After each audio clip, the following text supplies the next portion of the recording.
Alright, back at it again for fueling number 3, and I believe I have the final fix. I'm getting bad at this video stuff. I want to try to make them better, a little more intuitive and quick in a sense to get through. So I'm going to try a different way of doing this. You know, I'm not going to sit here and try and ramble too much, but get to the point of the information. So I'm going to see if I can do better with that.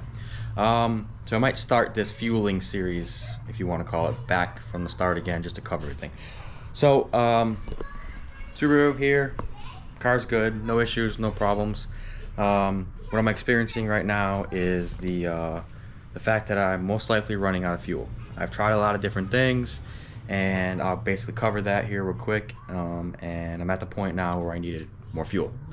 So I've been chasing this issue with fuel flow dropping at around 6,000 and getting worse at 6,500 RPM. Fuel pressure would go up, and I'll put a picture in real quick. Would go up and be fine, you know, it'd be stable with differential, and then eventually it would just start to not nosedive, but go down slowly as the RPM increased. Generally, when that happens, your car leans out. In my case, the car wasn't, and we'll talk about that in a second. So that kind of threw me through the loop. What's my issue? What's my problem? So I went through and I tried a bunch of different things, fuel related. In the end of the day, I pretty much came to the conclusion that it wasn't any specific one part, it was just the fuel itself. I needed more. So right now, I have the 1700 injectors installed, and we're about to install this amazing piece of awesomeness.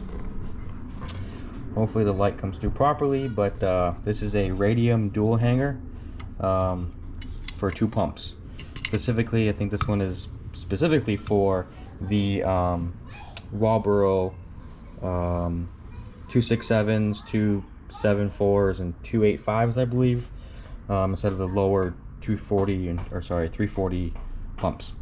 So this guy's pretty cool. It's pretty nice. And after talking to iWire as my last resort to figure out if there was an issue with this, just to make sure I had all the wiring taken care of, I spoke to them and the guy, who they were some amazing people to talk to, you know, really upfront. You know, I just basically explained I'm not here to make any negative things towards you guys or make you claim your product is good or bad or anything, but just help me out. So they were really cool about it. You know, I was like, hey, could I have done something wrong with the electrical side of things?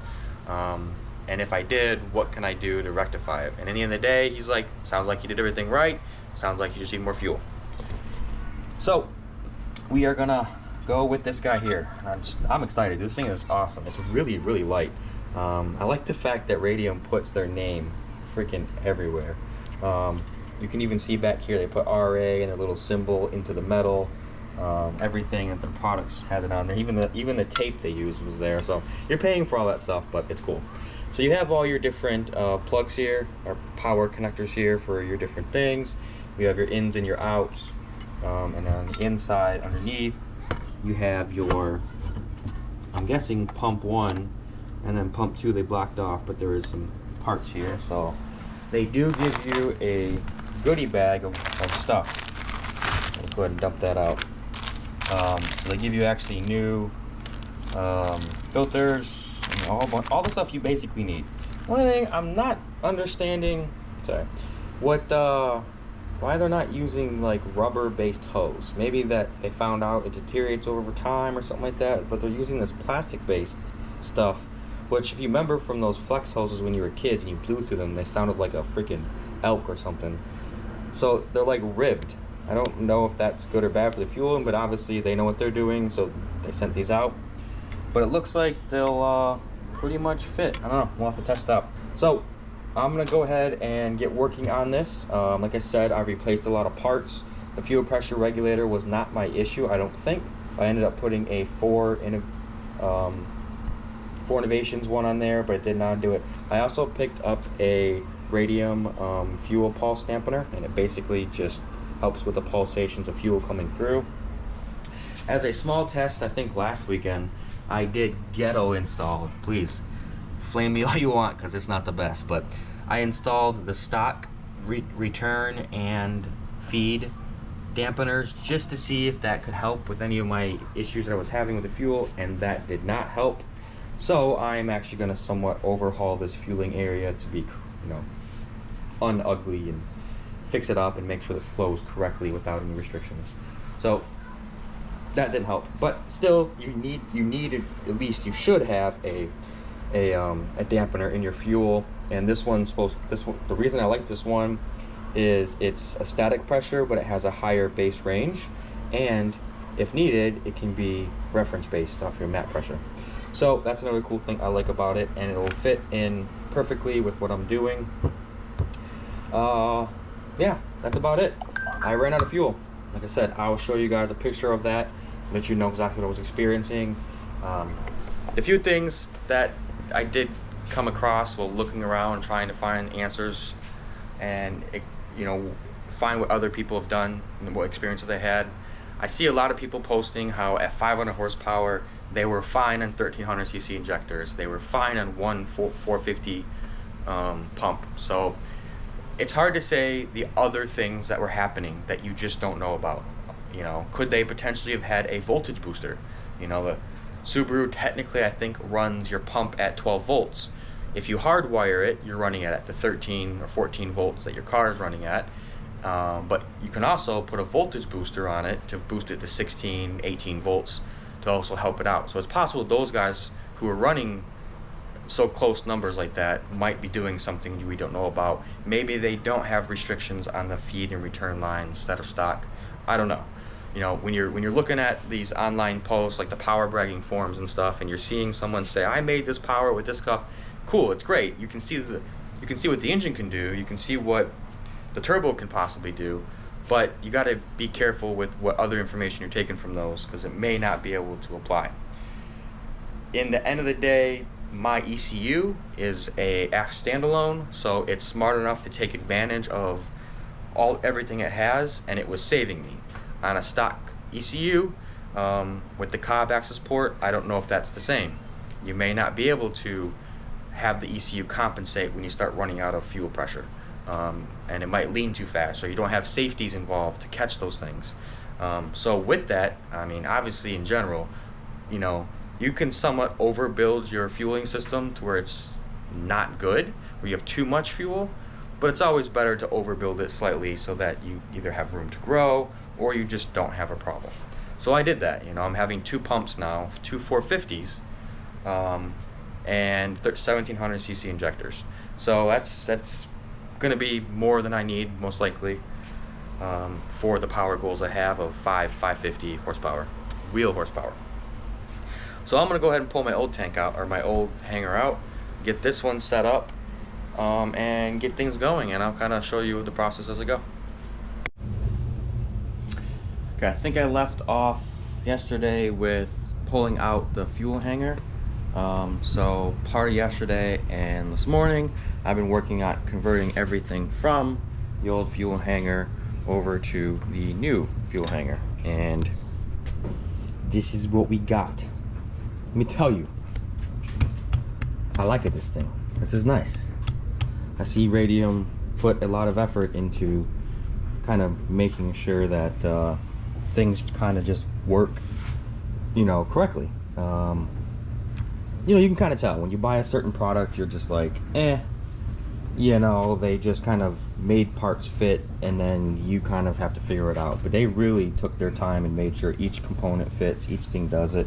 I know it's simple, they probably could have done something a little better here, but it's not that big of a deal. But even as far as drilling out little holes for zip strips, to make sure that the wiring for the temperature sensor can sit kind of, nice and flush. That's kind of cool. Most companies would just give you whatever, install it as you see fit kind of situation, so I kind of like that. The wiring's been pretty simple to set up. The only thing that's tricky is the fuel pumps, obviously. I definitely suggest installing this top bracket with the back screws, those two back screws here, this one and the one on the opposite side right there, without tightening this down. Install it, get the pumps where you need them to be, then start to tighten it down, and that will make installing this bottom part with the filters, which I'm using the filters provided, so those are old filters, with the filters and all the things to line up correctly and then install will be great. The problem you're going to have here is these rubber flex hoses here. They don't bend so easy. Almost a two-person job, one person bending the hoses as you push this part forward. But I was able to do it myself, which most of you guys should be able to as well. The hoses don't look too kinked, but they seem to be fine. When you are putting on the I can't even think of what the hell you call these things. These crimp things, whatever you want to call them. I'm drawing a blank. The hose clamps. When you put those on, just make sure they're easy to get to from top. But on the bottom ones, for the fuel hoses, I just put them there to make sure. But and also get yourself a little lighter when you slide these black hoses onto the fuel pumps, because they have the two ribbed or especially ribbed, but the two pieces that stick out. I cannot even describe today, but you'll see. You know what they looks like on the top of this, the white part. If you heat these hoses up, which Radium says you can do on their instructions, just give it a quick, 1, 2, 3, 4, 5, and circle around it, and that's all you really need. Not much heat, and then it makes it easier to push those on. And then don't install the hose clamps until after everything is put together, because you're going to catch them, they're going to hit things, they're going to hit this metal, they're not going to lie flat, and they'll be a pain to put on after the fact, but they do stretch. Wrap them around the hose and slide them down. I then took a pair of long needle nose pliers and I pinched them together, and then I was able to screw the screw in and tighten them down. So that's the only hardest part I've actually experienced, was putting those clamps on and getting the pumps to sit flush. I probably will zip strip down the wiring, not a big deal. Seems a little loose than I want, but I'll zip strip that. Installing, like I said, the fuel temp sensor was pretty simple. You do have to create your top crimps, which are, again, pretty simple. You do have to create a new connector for your fuel sender, fuel level sensor. Pretty simple. Then it clips into the already included wiring for top. The instructions, I do believe, say that you have to install this while it's in the tank. And I know that sounds odd, but supposedly you can't get it all to fit together. So that's almost a two-person job from what they're saying. But this has to sit about halfway in the tank, and then this can be installed and screwed down. Okay, I forgot where I was at. I'll cut it back in later. So yes, you have to install this halfway, then while it's installed and someone is holding the tank or the hanger, you can install the fuel sensor. I'll probably plug it in first and do it. And then this is the bare old one, not much left on it. I've seen some things people do to this thing to customize it, but yeah. I mean, instead of buying this thing, but it's interesting to see it so bare. I will say that one other thing arrived just now, which I did not expect, and that is the iWire Radium kit.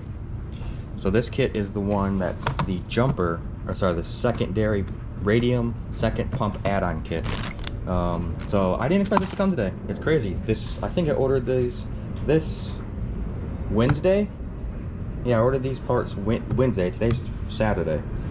I ordered these Wednesday. This was coming in Friday, because this is one coming from Pennsylvania and I'm in Florida, and it's from FedEx, so they're generally pretty quick with it. But they didn't ship this till Thursday, and so I didn't expect this to come till Monday. At least that's what USPS said. But this came quick. So I gotta say, FedEx, UPS and USPS have been pretty darn good when it comes to packages, for the most part. FedEx is hit or miss based on their stuff, but whatever. Coronavirus definitely stepped up their game with making these guys fix their stuff. So you get your jumper here, which I'm assuming plugs into the stock harness for your 4 connectors, your sensor, and your fuel temperature. You also get an extra fuse, so you're adding a second pump in, it's a 30 amp fuse, and then these crimps right there will fit here on the top. And then this guy I'm gonna have to check the instructions on, but it basically just turns into a second relay to kick on the second pump. Yeah. So I'm excited. I'm gonna get this installed. I really did not expect the wiring kit to come in, so I'll probably be able to drive the car today with the second pump and test that out. That is exciting. Next thing, what am I gonna do about turning on the fuel pump, the secondary fuel pump? There's a lot of options out there. The most common one, especially the one that iWire provides, and I think even the one that Radium provides, or you can purchase, is a hob switch, as it's called, or a fuel pressure sensor. Not fuel pressure, a pressure sensor that's adjustable, you know, different things like that. But I think hob switch is what most people can understand, or which you can Google around on the internet and find information on.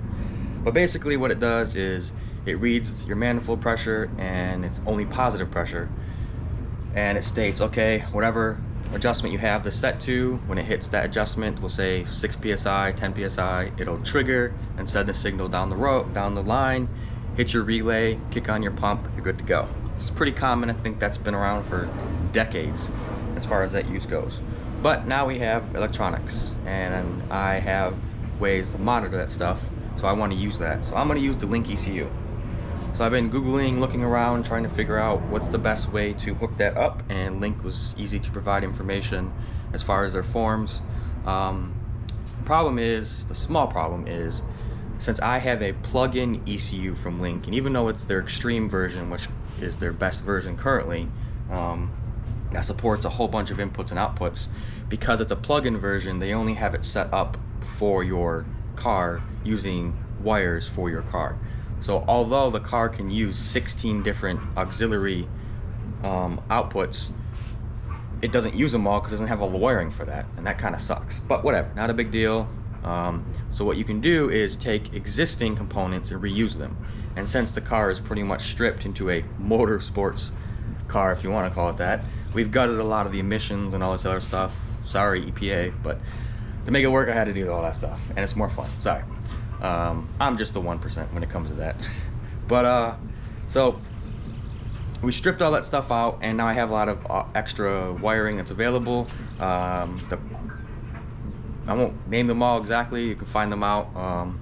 But we do have one that I will be using, and that is an oxygen sensor heater wire that triggers the oxygen sensor, the rear oxygen sensor, to heat up.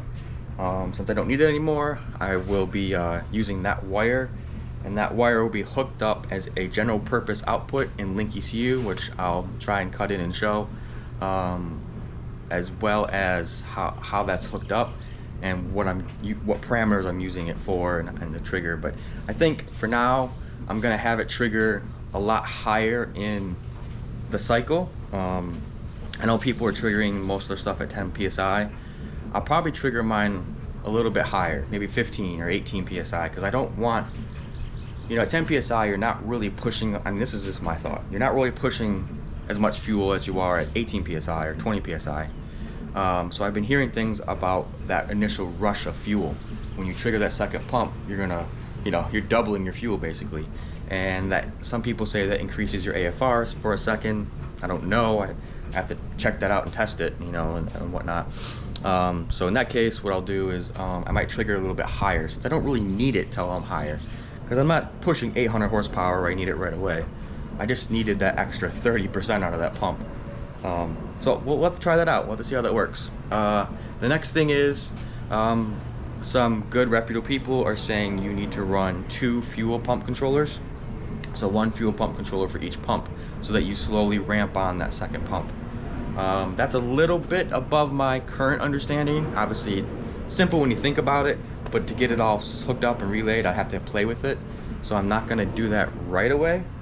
What I'll do is I'll try this current situation, the standard way it's usually done, and then down the road, if I want to improve that, then I'll add in that second fuel pump controller, and we'll build that out. So for right now, I'm going to get the hanger installed and get the wiring set up, and if there's anything that I catch, I'll record it. Otherwise, I'll cut back over probably to me having the car start, or showing you the Link ECU setup that I have, and we'll go from there. That's it.